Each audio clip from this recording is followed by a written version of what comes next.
Today, we have an interesting concept lined up for you. We are taking our first steps in understanding leadership, but not just any leadership style. Let's discuss servant leadership. Now, at the offset, this might appear strange. Servant and leadership aren't terms usually used in one sentence, and leading like a servant sounds confusing? Let's explore this together. Servant leadership is a transformational leadership style emphasizing meeting each person's unique needs. It prioritizes understanding individuals over organizational goals and involves forming deep connections, fostering empathy, active listening, and concern for well-being. It's about breaking down hierarchical structures to approach leadership from a bottom-up approach. Let's paint a picture. Imagine a leader that has risen from the ranks and listens to the people. They are able to empathize with everyone and put the needs of the people first. For the people, this leader is one that they believe in deeply and whom they are ready to follow. This person is a servant leader. Such a leader has an attitude of service and leads so that they can serve the people. From a purely narrative and storytelling point of view, most superheroes in pop cultures are often and actually servant leaders. To understand this better, let's look at a few principles of servant leadership. First, the principle of individualization. This principle acknowledges each person's unique traits, experiences, and difficulties. This approach tailors treatments to individual circumstances, considering preferences, cultural backgrounds, strengths, and limitations. Next, the principle of meaningful relationship. This means building deep connections to encourage collaboration, trust, and involvement. It helps create a secure environment where clients feel understood, appreciated, and empowered. Then, there is the principle of purposeful expression of feeling. This principle emphasizes allowing people to express emotions and experiences without fear of rejection. Next is the principle of controlled emotional investment. This involves a balance of empathy and compassion in the context of professional boundaries and impartiality. It upholds emotional engagement while maintaining professionalism.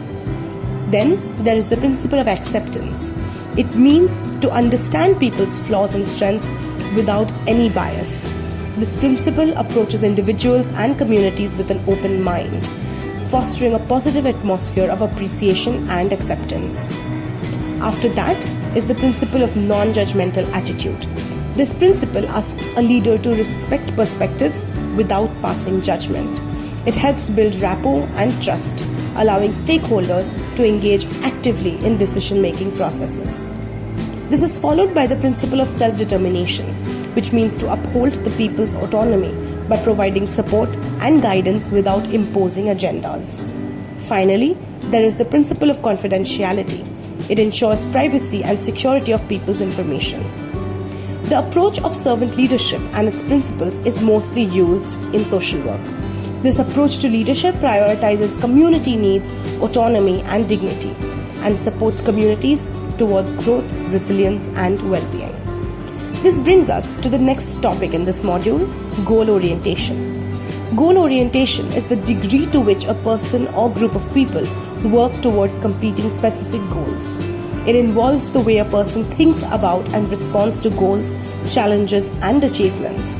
Being goal-oriented is essential for policy champions who advocate for specific policies or changes, since it offers A.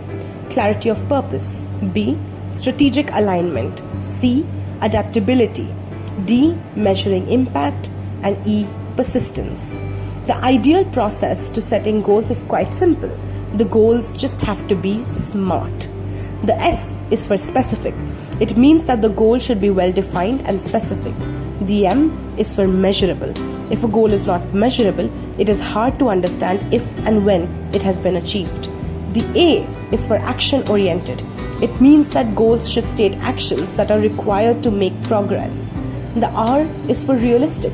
After all, it is not realistic to have a goal you can never hope to achieve.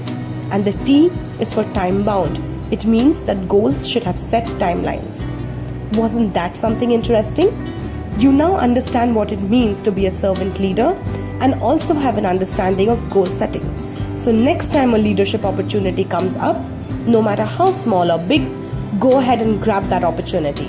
Use the principles and techniques you've learned today and see the results for yourself.